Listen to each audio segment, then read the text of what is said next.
There's a decent chance that you've seen one of the articles by the mainstream media stating that Enrique Tarrio, who's the Proud Boys chairman, is a major confidential informant. I've had him on a couple of my shows, and the implication from the headlines of these mainstream media news outlets is that he'd been turning in fellow Proud Boys or something like that, to the feds. People don't read articles anymore, so really everyone goes by what the headline says. Within the articles it didn't say that, he was talking about other people, including human smugglers, but in any case, it seemed odd to me. I know Enrique, and if he were an informant, wouldn't the media actually like that instead of acting like they didn't?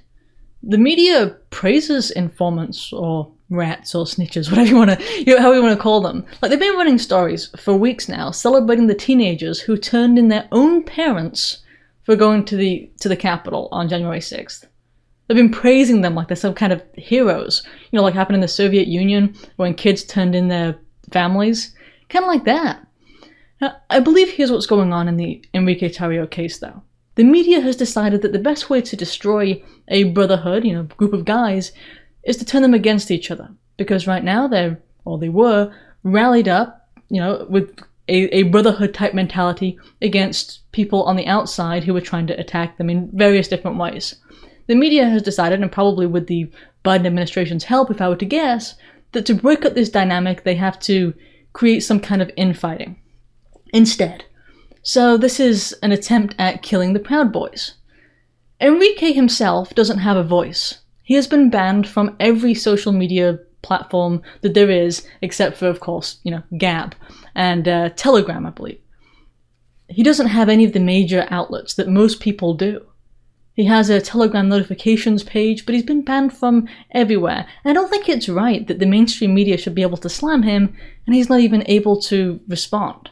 I contacted him, and he's fine with me reading the statement that he put forward to the public. And I'm going to do that because, like I said, he doesn't have a voice without this, and I think that's wrong. And the mainstream media knows that he doesn't have a voice, so let's fix that. Here we go.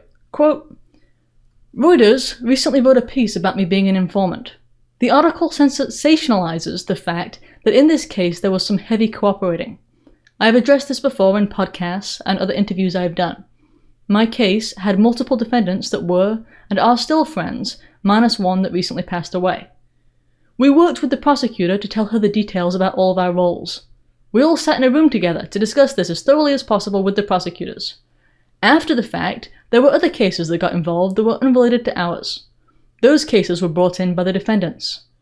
These are the cases the media is trying to make clickbait articles with. They again tried to demonize me when all that were involved agreed to do this. There were no secrets amongst friends. You are seeing the media and government propaganda machine work in real time. Proud Boys have built a name by fighting back against the fake news media, the horde of radical terrorists known as Antifa and Black Lives Matter, and the establishment on both sides. There's a reason why you here follow us and why they know our name. It's because we have never bent a knee to any of these three Puritan pukes. We're known because of our work that will never end no matter how much weight is put upon our shoulders. They've silenced us, demonetized us, used us as a scapegoat for their own failures, and most importantly, put us in effing chains. I was saying this years ago, that the moment Donald Trump leaves office, they will do everything in their power to stop us. They will be unsuccessful, because we have God at our side. The FBI and the DOJ recently had a press conference about what they did to prevent the events on the 6th. The only example they gave was that they arrested me. It seems as if they forgot that I said I burned a Black Lives Matter banner. They forgot I said I knew I'd be arrested. I knew that if I went to DC that I was going to be arrested. I still got on my flight. So the truth is, the FBI and the Department of Justice did absolutely nothing to prevent this. They used the most marketable approach as an example for their shortcomings as useless government agencies. They should be demoted and used at your local DMV office. Now they're trying to save face, but they won't get away with it.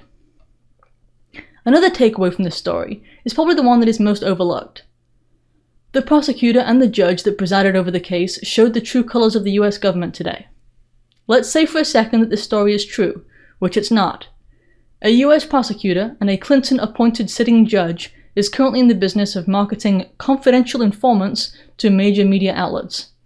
Today they've proved that if you cooperate with the US government, they'll hang you out to dry. So my question is, Is it worth it? Then I leave up to y'all to decide." Unquote. Now, after this whole debacle, Black Lives Matter activists, if we're going to call them that, or protesters, showed up at Enrique's house. All of their license plates were for rental cars, which means that someone is funding this. They were out there picketing outside his house.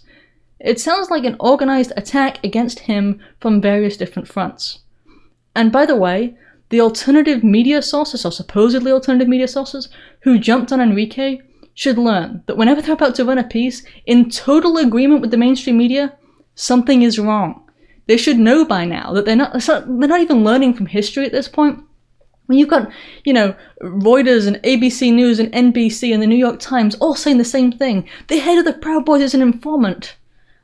Maybe just stop a little bit and think, why would they be, pushing this? What's their agenda? You should always say, what's their agenda? And if you don't know what it is, just don't say anything. There have been way too many alternative media sources that have just gone along and promoted this whole lie as if Enrique has been selling out Proud Boys. I mean, seriously, think this through. If you're on the same side of the mainstream media, something is wrong because they're not media, they're propaganda. Wait, if you enjoyed that video, please remember to like and share. I can't grow without you. Also, if you want to be reliably notified of new videos, don't forget to subscribe to the newsletter.